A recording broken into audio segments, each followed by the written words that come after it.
Today we will talk about 8 steps that you will need to go through to build a solid, robust, profitable trading strategy. And I will provide a checklist and exact steps for you. But first of all, welcome back to the Tradeciety Tuesday. It is Tuesday, which means there's a new podcast, there's a new video, and also we're gonna do a live stream on YouTube today. So let's get into the 8 steps that it takes to build a strategy. And we're gonna take a look at the strategy components. Are you gonna be a swing trader, a scalper, a day trader? We have to take a look at time frame choice, the markets, how do you take entries, stops, take profits, how do you manage your trades, and what are you doing with news, overnight, and weekend holding. And why is this so important? The goal of defining your strategy is to create consistency. And once you have consistency in your approach, once you know how to approach your trades in a consistent way, your results will be consistent as well. I 100% guarantee that. They won't necessarily be profitable in the beginning, but they will be 100% consistent. And this is really where you need to go to, and that's where you want to aim at as a trader. Because one of the main problems many traders face is that they don't have enough confidence and they lack clarity, and all of their trades look different. They are all over the place all the time. They often come across situations where they don't know how to respond and how to manage their trades and how to get in or out or what to do with a certain situation. And once you have gone through this video, we will answer all of those questions. There will no more be uncertainty. You will be able to trade with 100% confidence, and then your results will be consistent. This is inevitable. I guarantee you that 100%. And many traders think that trading is only about entries or only about picking the right indicator and only picking the right instrument, the right entry. However, of course, this is important to some degree, but it's just one small piece to the puzzle.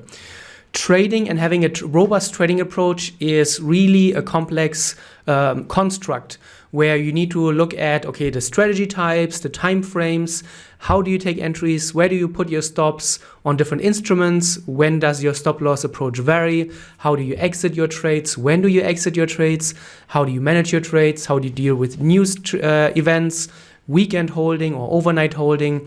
And those are all the things that we need to answer, and those are all the things that we will answer in today's podcast and video. And once again, by the end of this video, you will have 100% confidence and clarity, and then your trading will look very, very differently. So let's get started. And let's start with the first one. And last week I already talked about strategy types, and we compared scalping, day trading, swing trading, position trading. And this is the first very, very important step because it really defines all the other answers that you will set during this course of this podcast or the video. So what are you going to be? Are you going to be a scalper who maybe trades 1 hour, 2 hours every day, and you are in and out of the markets within a few seconds, and you're really on the very, very low time frames? As I said last week, when you decide to be a scalper, your technology is very important. You need to have very fast execution. Your broker is a very, very important piece of the puzzle, and also the spreads. And we will come back to that in a moment. And then a little bit higher than scalping is day trading. Maybe you hold your trades for a few minutes, maybe even a few hours. And then we get into swing trading and position trading, which is the longer term horizon. But you need to answer this question first. This is the first thing that you need to answer. What type of trader do you want to be? And also, very importantly, if you still have, for example, a 9-to-5 job, it's not only about what do you want to be as a trader and how do you want to approach, but what fits into your daily and your weekly routine, into your weekly schedule. Do you have a very busy life and you barely can find maybe 2 or 3 hours per day to really set aside for your trading? Then scalping and day trading is probably not the right fit. Or on the other hand, maybe you have the luxury of being able to find a few hours every day. This is what I did in my early university studies as a student. Students tend to have a little bit more time. I could set aside every day a few hours for my trading, so I was able to trade the lower time frames as well. But the time availability in your daily life, this really determines what strategy type you can and are able to approach. Then, after you are clear what are the strategy types that you want to trade, what type of trader do you want to be, you need to pick your time frame. What is your higher time frame and what is your executional time frame? For example, I am now trading a medium swing term, somewhere between day trading and swing trading, I would say, strategy. So my higher time frame is usually the 4-hour, and my executional time frame can be the 15-minute or the 1-hour. It's usually somewhere between there, but I'm not venturing out on any other time frame. You will never find me below the 15-minute with that type of strategy, and you will never find me above the 4-hour. And this is very, very important. And many amateur traders, many traders with inconsistent results, first of all, they haven't really thought about what type of trader and strategy they want to trade, and they've never taken the time to really define the time frames. And then what happens is that they jump around. Every day you see them on a new time frame, and every day they're just chasing the price. And what I really would recommend at the end of the video or the podcast, I will give you another checklist. And what I really would recommend, you print it out and then you stick it right next to your trading desk, next to your trading monitor, where you can see it all the time and where you have defined all the different rules. When traders come to our mentoring, we give them a special webinar series to begin with, where they will do this step by step in the series of a few hours in a special webinar series, where you really define what type of trader you want to be. We go a little bit more in depth on your why and how does trading fit into your personal life vision and all of those things. But essentially what you want to do, and the goal is, again, to remove all this uncertainty. You want to be very, very confident, and you want to be very clear about how you approach your trading every single day. And there should not be any doubt. There should not be any uncertainty, and you have to approach your trading with absolute clarity. This is the type of trader that I am. This is the time frame that I trade, and this is how I arrange my different time frames. Next, you pick your markets. Are you going to be a Forex trader, stocks, commodities, crypto, futures, etc.? And even one step further, do you trade the Forex majors, the minors? Do you trade exotics? And this is also impacted by the type of strategy that you trade. For example, a scalper will never trade the Forex minors or the Forex exotics, because the spread is just going to be so high that it's not lucrative to trade those, because the spread will eat up all of your profits, because you're in and out of the markets, and the swings or the things that you take out of the market are just so small. And this is very important, because obviously the Forex majors will move differently. The cryptos will move very differently. The altcoins will move differently. The penny stocks with the blue chips will move very differently. And this is very important that you are very clear about those things. And what you want to avoid is that once you sit in front of your charts, you want to avoid this jumping around, where someday you're going to be on the higher time frame on commodities, and then the next day you are on penny stocks. You want to be very clear. And in my trading, in TradingView, I have defined my watch list. I know exactly what pairs I trade. There are around 35 Forex pairs that I trade, and I don't look at anything else. No matter how amazing something else will look like, those are my Forex pairs, those are my time frames, and I will never look beyond that. Number 4, you define your entry criteria. This is where most traders will spend almost all of their time. And yes, it is kind of important, but the entry is just one piece of the puzzle. And again, I keep mentioning the exercise that I got from the book Pitbull Champion Trader from Marty Schwartz, who was also part of the Market Wizards book series. And he said that he has a checklist for his entries, and this is what I would recommend as well to you. Take a small piece of paper, write down all of your entry criteria, what it is that you look for on the higher time frame, what is the scenario and the situation that needs to be fulfilled on the higher time frame. Is this all present? Then you go to the lower time frame. What are the indicators, the tools, the things that you look for in the lower time frame? And what I would always recommend is that you take 10 screenshots of the absolute picture perfect textbook trade that you can find that really describes your strategy and your entry criteria perfect. You want to make sure that they look absolutely equal and they look absolutely perfect. And then you can print them out, for example. That's what I did in the beginning. I printed them out, put them in front of me where I can see them all day. And you write down, what do those trades have in common? And you don't want to write a whole story. You just want to write in bullet points, point 1, point 2, point 3, point 4. And you write down the indicators, the tools, the situation, the price action, whatever you're looking for. and then you can use it in your trading as a checklist where you can really objectively go through the charts that you're looking at right now, and then you can verify objectively, is this a valid trade, yes or no? And then we need to go to point number 5. It's your stop loss and defining your stop loss rules.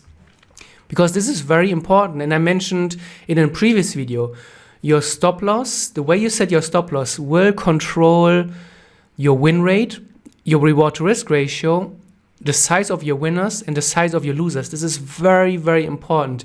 And I want to make a video next week where I talk about the best stop loss or take profit techniques. And I would like to have you leave a comment right now and let me know, do you prefer to learn about stops or take profits first? Leave a comment now and then I will see which one has the most mentions, and then we will do that next Tuesday. But when it comes to stop loss techniques, you can choose from a variety of different tools. What you can use is the ATR, for example, which is the average true range, which looks at past price action, and then it looks at the volatility. And this is great because the ATR will change day after day, and the ATR will adjust based on the history of price action. So if the Forex pair has moved historically a lot more, then your ATR will be higher, and it means your stop loss will be wider because you need to protect your stop loss and your trade a little bit more because the trade and the Forex pair or the market swings more. And the ATR is great because you will get a different ATR for every market and every instrument and every time frame that you trade. And the ATR is automatically adjusting based on the time frame and based on the Forex pair. So it is really, really a very customized and personalized stop loss approach. You could use things such as the recent high-low. You could use things such as support and resistance for your stop loss, Bollinger Bands or moving averages. You could also use a moving average from a higher time frame. You could use the daily high, the weekly low, obviously the weekly high as well. So you have a few options on how to approach your stop loss. And this is very important. Most traders make the mistake, or many traders make the mistake, that they use a very arbitrary stop loss. For example, it doesn't make any sense to have a stop loss rule such as my stop loss is going to be 10 points or 20 points on all my trades. That doesn't make any sense because if you trade different markets, for example, if you trade, for example, the British pound US dollar, this pair is usually moving a lot more based on volatility than, for example, let's assume the Euro US dollar. So you really want to have a different stop on the Euro US dollar and on the British pound US dollar because the market dynamics, the volatility and the price action is very different. So you need to have a stop loss rule or approach that is unique to the different Forex pairs or markets that you trade. Next, point number 6, define your take profit placement. And you have a few options here, of course. You could just go for a fixed reward to risk ratio. What this means is that you set your stop loss first. Stop loss comes always first. And then you measure the stop loss size. And then if you choose a fixed reward to risk ratio approach, you just multiply the stop loss size by a factor of 2, 3, 4 to get a specific reward to risk ratio. You could also choose your take profit placement based on the next support or resistance area, or the second next support resistance area. You could also have a take profit placement that is a combination. For example, you use support and also combine it with end of day. And you say, okay, if price action hasn't reached the next support area by the end of the day, I will close my trade out manually. We'll come to that in a moment as well. You could also take your take profit off a higher time frame. For example, if you execute your trades on the 15-minute, what I sometimes do is then I go to the higher time frame and I take my take profit based on the 4-hour 50 period, for example. You could also take a low on a high from a higher time frame. Which is also very popular, and I've talked about this in the past a lot, is Fibonacci extensions as take profits, or you could also simply use the ATR. And this is something that I covered in the last video. If you check the video I made about pattern alpha, there we use a daily ATR, and it is great for trend trading. So if the market is trending and you're in the trend trade for that day and the market hits this daily ATR, then you are out of the trade because this is historically the maximum that the price has traded for that specific instrument, and you cannot really expect more reasonably. Next, number 7, is you need to have a trade management strategy. First of all, you need to address, are you going to be a passive or an active management trader? Passive management means that you enter your trade, you set your stop loss, you set your target, and then you don't touch the trade again until either the stop or the take profit has been reached. Alternatively, you could also choose to become an active management trader, and there you have a few options. What you can do is, for example, you move your stop loss along a moving average, you trail your stop loss behind the last swing highs or swing lows. There are a few options, but you really need to be certain about what type of trader you are. Are you actively managing your trades or are you passively managing? In the beginning, I would always recommend for the first few months, lean more towards passive management, not because it's a better approach necessarily, but because you will learn more about the price action. The problem that you have with an active approach is that you're always interfering, you always need to do something. But if you have a passive approach, you just sit back, you let price do its thing, and then after the first 20, 30 trades that you have taken, you can look back at your trades and you can analyze, okay, what would have happened or what would have worked better, so to speak, with an alternative approach. And this is usually much, much better long term. And you also need to make sure that you have a plan for your news, weekend, and overnight holding. This is very important. And again, you want to really make sure that all your bases are covered. The last thing that you want to have is you are in a trade, the market is moving, and then you come to a situation where you don't know what to do. Because then you are very likely to react emotionally, you're very likely to react impulsively or make decisions based on your P&L rather than make a decision based on what would be objectively right, based on what the market is telling you or what is in your trading plan. So this is a great way, whenever you find a situation where you don't know really what to do, write it down, the situation, maybe take a screenshot even, and then come back to it at the end of the day once you have finished your trading day or finished your week, and then you can create a trading plan for that as well. And so over time you will be able to plug all those holes and those situations where you don't know what to do, and then your trading plan and your strategy will be refined over time. But when it comes to news, weekend, and overnight holding, you have a few options. You could say, okay, I will take it very safely.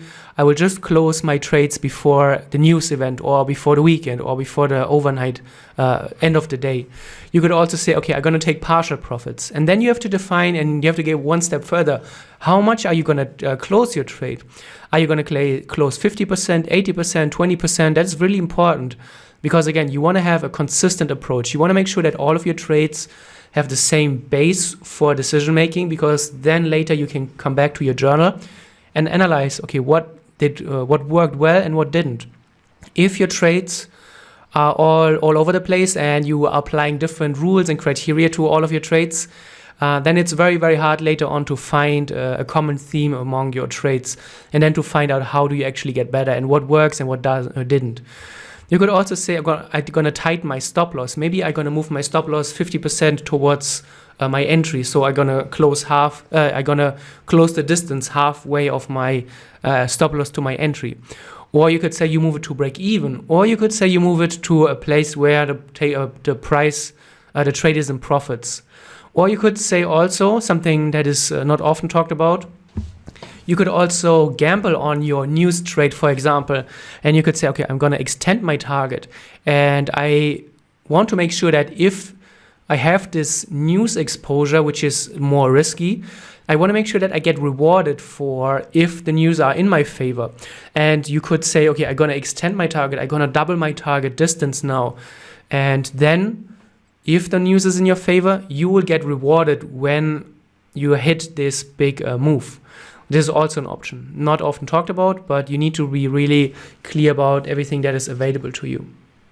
And again, finally, you have all the strategy components. Again, to just summarize, first, it's the strategy. Scalper, day trader, swing trader. The time frames. Define the choice and the usage of your higher time frame and your lower time frame. Next, the markets. Define the market suited for the time frame and the strategy. Not all the markets are suited for every higher time frame or for every trading strategy. Then define your entry rules and get your 10 perfect screenshots. Stop loss are next. which stop loss approach are you going to use? ATR, Bollinger Bands, moving average, high and low, support resistance, or something else? Then take profit. A fixed reward to risk ratio, ATR, moving average, higher time frame, support resistance. Next, you can answer the question about trade management, active versus passive approach. And then finally, also define rules for news, overnight, and weekend holding. And then you have a very clear picture of what is your trading strategy actually doing, how does it look, and the most important thing, you can remove uncertainty and you will be able to trade with a lot more confidence. And confidence will then help you realize better results, more consistent results.